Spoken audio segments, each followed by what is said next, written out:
तर नमस्कार मित्रांनो, मी राकेश मोरे. आत्ता जिओच्या, एअरटेलच्या आणि व्ही आयच्या प्राईस जवळपास 25% हाईक झालेले आहेत. त्यांनी आपल्याला फ्री सिम कार्ड देऊन नंतर आता त्यांच्या प्राईस इतक्या वाढवले की ते रिचार्ज करावं की नाही करावं यावर आता एक प्रश्नचिन्ह निर्माण झालेले आहे. आणि पहिले कसं होतं की तुम्ही रिचार्ज करा नका करू, तुमचं सिम कार्ड चालू राहते, तुम्हाला कॉल येत आहेत, मेसेज येत आहेत, पण जात नाही. ठीक आहे, तुम्हाला त्यासाठी रिचार्ज करावं लागतं. ते आपण लिमिटेड पण करू शकत होतो की 10 रुपयाचा रिचार्ज केला, एक मेसेज केला, झालं संपलं. किंवा रिचार्ज केला तो 10 रुपयाचा की आपण चालतोय, व्हॅलिडिटी त्याची भरपूर दिवस होती, अनलिमिटेड होती, कधी एका काळात. पण आता ते राहिलं नाही.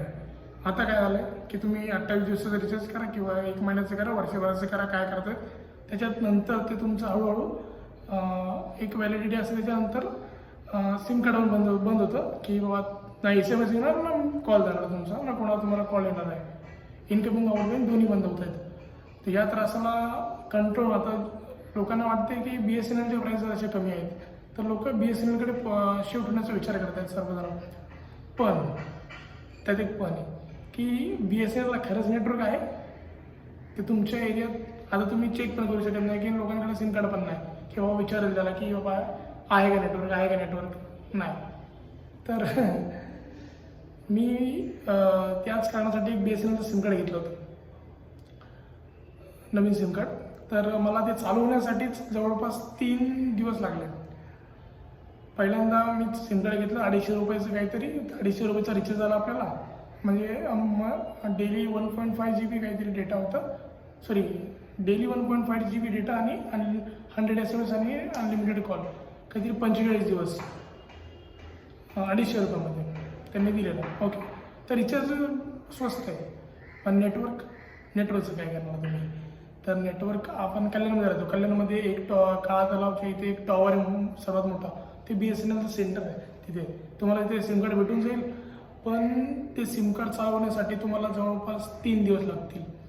3 दिवस अशा प्रकारे की पहिल्यांदा ते 1 दिवस तुम्हाला नेटवर्क येण्यासाठी जाईल, दुसऱ्या दिवशी तुम्हाला ते व्हॅलिडेट करावं लागेल की एका नंबरला कॉल करून 1507 या नंबरला तुम्हाला कॉल करावं लागेल.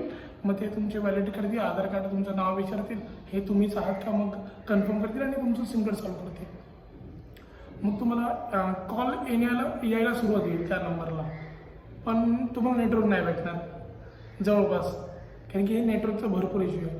त्यानंतर तुमचं कॉल चालू झाला आहे, पण आता तुम्हाला नेट चालवायचं आहे, तर नेट नाही चालत.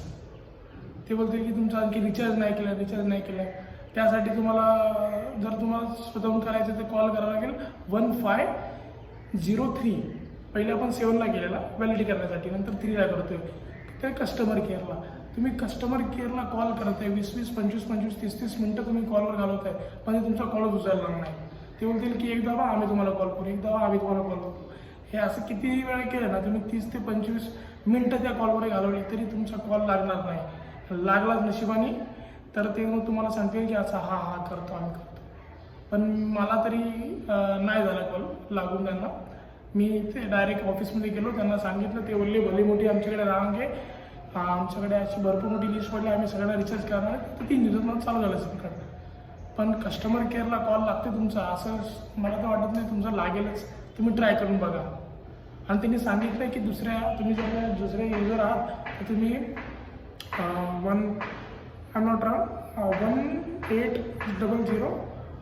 1800 तोच परत 153 असा हा नंबर आहे. तुम्ही दुसऱ्या सिम कार्डवरून त्यांना कॉल करू शकता, पण तोही लागणार नाही. इनव्हॅलिड युजर दाखवतील सगळ्या SMS एरर येईल तुम्हाला.